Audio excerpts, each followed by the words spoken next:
The focus ring is acceptable, although not as smooth as I prefer. It requires a noticeable rotation to travel from the closest to the farthest focus distance.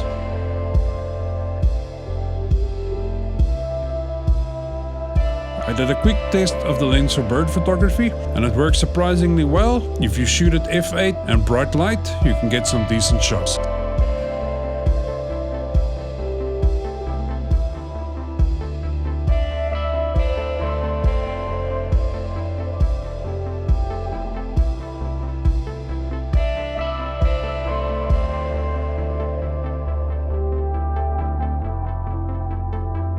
Also, the lens isn't as heavy as you would think. It comes in about at 686 grams, so the neighbor of the beast in terms of weight.